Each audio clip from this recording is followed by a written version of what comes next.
రైతు బాధని, రైతుల తాలూకు ఆవేదనని అర్థం చేసుకున్నాను. రైతు కష్టం తెలిసిన వాడిని. చిన్న కమతా ఉన్న భూములు దాన్ని ఎంత భద్రంగా కాపాడుకుంటారు. పిల్లలకి, ఆడబిడ్డలకి కట్నాల కింద, కాను కింద, పసుపు కుంకుల కింద ఇచ్చుకోవడానికి ఎంత జాగ్రత్తగా కాపాడుకుంటారు.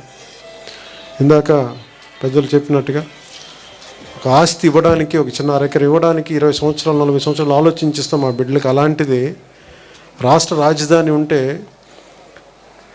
ఒకసారి ఏమి అందరికి మంచి జరుగుద్దని చెప్పేసి ఆలోచించకుండా ఇచ్చేస్తే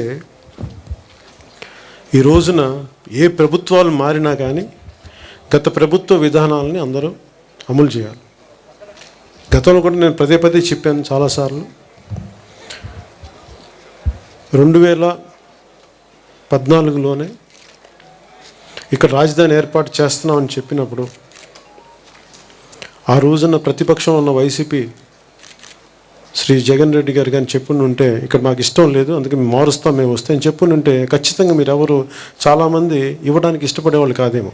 ఎందుకంటే బలమైన ప్రతిపక్ష నేత ఈ మాట అన్నాడు కాబట్టి రేపు పొద్దున్నే వచ్చే సంవత్సరం ఉంటుందో, వచ్చే ఎన్నికలకు ఉంటుందో లేదో మీరు ఇచ్చిండేవాళ్ళు కాదేమో. కానీ ఆయన కూడా ఒప్పుకోవడం దీంట్లో వైసీపీకి కానీ జగన్ రెడ్డి గారికి కూడా భాగస్వామ్యం ఇక్కడ రాజధాని ఉండాలని. అప్పుడు లేని కులం ఇప్పుడు ఎందుకు వచ్చిందో నాకు అర్థం కాలేదు. కులం ఎప్పుడు ఒకసారి నిజమే వాళ్ళు చెప్పినట్టుగా కులమే అనుకున్నప్పుడు మరి ఆ రోజున ప్రతిపక్షంలో ఉండగా ఎందుకు ఒప్పుకున్నారు?